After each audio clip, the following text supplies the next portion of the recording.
বাংলা সাহিত্যে এমন কিছু বই আছে যা শুধু বই থাকে না, একটা জাতির পরিচয়ের অংশ হয়ে যায়। আল মাহমুদের সোনালী কাবিন ঠিক এমনই একটা মাস্টারপিস।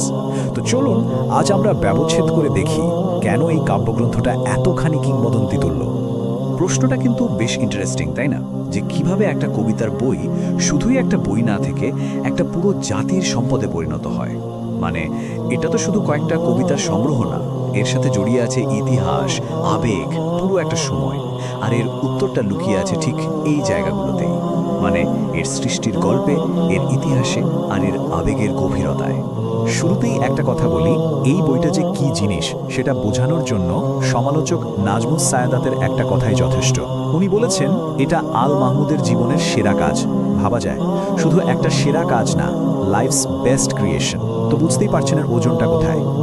আচ্ছা চলুন তো এবার একটু পেছনের গল্পটা শুনি, মানে এই মাস্টারপিসটা আসলে কিভাবে তৈরি হলো। মজার ব্যাপার হলো, সোনালী কাবিন কিন্তু কোনো রাজার হালে আরামায়েশে লেখা হয়নি, বরং এর জন্ম হয়েছিল কবির জীবনের সবচেয়ে কঠিন সময়গুলোর একটার মধ্যে, অদ্ভুত এক ঘোরের ভেতর। ভাবুন তো একবার, সালটা 1968। আল মাহমুদ তখন বেকার, থাকছেন কোথায়? চট্টগ্রামের একটা বাড়ির 4 তলার ছোট্ট একলা একটা ঘরে। মানে একদিকে চূড়ান্ত নিঃসঙ্গতা, অভাব, আর অন্যদিকে সেই একই ঘর থেকে তার কলম দিয়ে বেরোচ্ছে বাংলা সাহিত্যের অমর কিছু লাইন। কি অসম্ভব একটা বৈপরীত্য, তাই না? হয়তো ওই একাকিত্বটাই তার ভেতরের আগুনটাকে আরও উস্কে দিয়েছিল। আর কবি নিজে কি বলেছেন জানেন তার সেই সময়ের কথা? তিনি বলেছেন, তখন প্রবল এক ঘোরের মধ্যে ছিলাম। মানে এটা কোনো ঠান্ডা মাথায় বসে হিসেব করে লেখালেখি ছিল না, ছিল একটা ঘোরের মুহূর্ত, একটা ট্রান্স। আর এই একটা কথাই কিন্তু পুরো ব্যাপারটাকে কেমন একটা রহস্যময়, প্রায় ঐশ্বরিক পর্যায়ে নিয়ে যায়। আর সেই ঘোরের ফল কি হলো? অবিশ্বাস্যভাবে মাত্র কয়েকদিনের মধ্যে তিনি এক বসায় লিখে ফেললেন 14টা সনেট। আর এই 14টা সনেটই কিন্তু হয়ে গেল সোনালী কাবিনের একেবারে হৃৎপিণ্ড, বাংলা সাহিত্যের জন্য এক অমর সৃষ্টি। এখন আসা যাক বইটার নামের ব্যাপারে, যেটা আমার মতে এর সবচেয়ে ইন্টারেস্টিং দিকগুলোর একটা। সোনালী কাবিন, এই নামটার মানে কি? কেন এই নাম? চলুন এই নামের পেছনের মূল ভাবনাটা একটু বোঝার চেষ্টা করি, যেটা আসলে পুরো কবিতাটার শক্তি। তো সোনালী কাবিন বুঝতে হলে আগে কাবিন শব্দটা বুঝতে হবে। বাংলা আর ইসলামিক রীতি অনুযায়ী কাবিন হলো সেই দেনমোহর বা ডাউরি যেটা বিয়ের সময় বর কনেকে দেয়। এটা একটা বাধ্যতামূলক ব্যাপার, আর এই আইডিয়াটাই কিন্তু পুরো কবিতার একবারে মূলে রয়েছে। আর ঠিক এখানেই কবিতার সেই বিখ্যাত দুটো লাইন চলে আসে। সোনার দিনার নেই, দেনমোহর চেয়েও না হরিণী, যদি নাও দিতে পারি কাবিনবিহীন হাত দুটি। কি অসাধারণ! কবি এখানে সরাসরি বলছেন তার কাছে দেওয়ার মতো কোনো সোনা দানা বা ধন সম্পদ নেই। তিনি যা দিতে পারেন তা হলো তার ভালোবাসা, তার দুটো হাত, কোনো জাগতিক কাবিন ছাড়া। মানে প্রেমকে জাগতিক সবকিছুর ওপরে জায়গা দেওয়া হচ্ছে। কবিতার ভেতরের গল্পটা যেমন গভীর, তেমনই নাটকীয় এর প্রকাশনার গল্পটা। মানে এই বইটা যে ছাপা হয়ে পাঠকের হাতে এসেছে, এর পেছনের জার্নিটা রীতিমতো সিনেমার গল্পের মতো, বিপদ আর অনিশ্চয়তায় ভরা। আর এর সাথে আষ্টিপৃষ্টি জড়িয়ে আছে আমাদের ইতিহাসেরই এক তোলপাড় করা অধ্যায়। একবার ভাবুন, বইটা প্রায় হারিয়েই গিয়েছিল।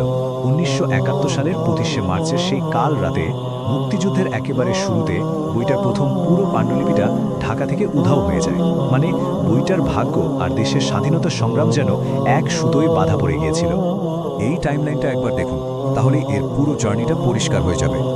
ভাবুন, 1968 সালে লেখা হলো সেই 14টা সনেট। 71 যুদ্ধের ডামাডোলে পুরো পাণ্ডুলিপিটাই হারিয়ে গেল। কিন্তু গল্প এখানেই শেষ নয়। সেই বছরই কলকাতা থেকে একটা ছোট মিনি বুক হিসেবে এটা বেরিয়ে আসলো, মানে লেখাটা টিকে রইল। আর তারপর ফাইনালি 1973 সালে স্বাধীন বাংলাদেশে এর প্রথম সম্পূর্ণ বইটা প্রকাশিত হলো। এর টিকে থাকার গল্পটাই তো একটা মহাকাব্য, তাই না? তো এত কিছুর পর বইটা যখন বেরোলো, তারপর কি হলো? চলুন এবারের কিংবদন্তি হয়ে ওঠার গল্পটা দেখি। এর প্রভাব এতটাই বেশি ছিল যে এটা শুধু প্রশংসাই পায়নি, জন্ম দিয়েছিল এক ধরনের কাব্যিক ঈর্ষারও। আর সবচেয়ে মজার ব্যাপার হলো, এই ঈর্ষার কথা কবি নিজেই কিন্তু স্বীকার করে গেছেন। 40 বছরেরও বেশি সময় ধরে সোনালী কাবিন একটানা প্রিন্ট হয়ে চলেছে। ভাবা যায়? শুধু বাংলাতেই না, এটা অনুবাদ হয়েছে বিভিন্ন ভাষায়, আর আমাদের দেশের সম্পদ থেকে হয়ে উঠেছে বিশ্ব সাহিত্যের একটা অংশ।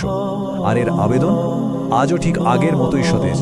আর বইটার উৎসর্গপত্রটা ওটা একটা দেখার মতো জিনিস। আল মাহমুদ তার সমসাময়িক বড় বড় কবি বন্ধুদের, যেমন শামসুর রহমান, ফজল শাহাবুদ্দিন, শহীদ কাদরি, তাদেরকে বইটা উৎসর্গ করেছেন। কিন্তু কি লিখেছেন দেখুন, আমাদের এককালের সখ্য ও সাম্প্রতিক কাব্যহিংসা অমর হোক। মানে বন্ধুত্বের কথা বলছেন, আবার সেই সাথে কাব্যহিংসা বা প্রফেশনাল জেলেসির কথাও খোলাখুলি মেনে নিচ্ছেন। এই সততাটাই তো অসাধারণ। শেষ করব কবির নিজেরই একটা অসাধারণ কথা দিয়ে। তিনি বলতেন, আমি আমার জাতিকে স্বপ্ন দেখিয়েছি। তিনি বিশ্বাস করতেন এটাই তার কাজ ছিল, আর সোনালী কাবিন তো সেই স্বপ্নেরই দলিল। আচ্ছা, একটা প্রশ্ন থেকে যায়, একটা কবিতার বই কি সত্যি একটা গোটা জাতিকে স্বপ্ন দেখাতে পারে? সোনালী কাবিনের দিকে তাকালে মনে হয় হ্যাঁ পারে, আর এটাই হয়তো এর সবচেয়ে বড় সার্থকতা।